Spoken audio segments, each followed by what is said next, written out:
2 দশকেরও বেশি সময় পর প্রথমবার অধিকৃত পশ্চিম তীরে ট্যাঙ্ক মোতায়েন করেছে ইসরায়েলি সেনাবাহিনী। রোববারের এই ঘটনা সেখানে চলমান সামরিক উত্তেজনাকে আরও বাড়িয়ে তুলেছে।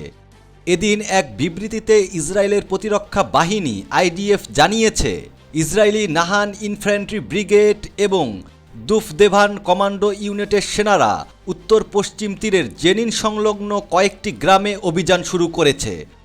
ইসরায়েলের সরকারি সম্প্রচার মাধ্যম কেএএন জানিয়েছে, ট্যাঙ্ক মোতায়েনের এ সিদ্ধান্তটি পশ্চিম তীরের উত্তরে চালানো সামরিক অভিযানের সম্প্রসারিত অংশ।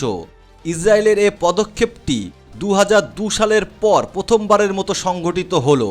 ওই সময় ইসরায়েলি সেনাবাহিনী অপারেশন ডিফেন্সিভ শিল্ড এর অংশ হিসেবে পশ্চিম তীরে ট্যাঙ্ক মোতায়েন করেছিল।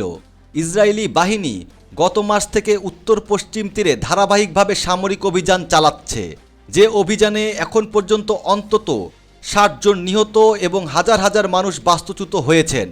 এদিকে আন্তর্জাতিক বিচার আদালত আইসিজে কর্তৃক গত জুলাই মাসে দেওয়ার রায়ে বলা হয়েছে, ফিলিস্তিনি ভূখণ্ডে ইসরায়েলের দীর্ঘদিনের দখলদারিত্ব অবৈধ। একই সঙ্গে আদালত পশ্চিম তীর ও পূর্ব জেরুজালেমের সমস্ত অবৈধ বসতি খালি করার নির্দেশ দিয়েছে। তা সত্ত্বেও দখলদার ইসরায়েল পশ্চিম তীরে সামরিক অভিযান চালিয়ে নিরীহ ফিলিস্তিনিদের হত্যা ও উচ্ছেদ করে চলেছে। এমনকি ফিলিস্তিনের অন্যান্য অঞ্চলেও অবৈধ বসতি স্থাপন করে যাচ্ছে ইসরায়েল।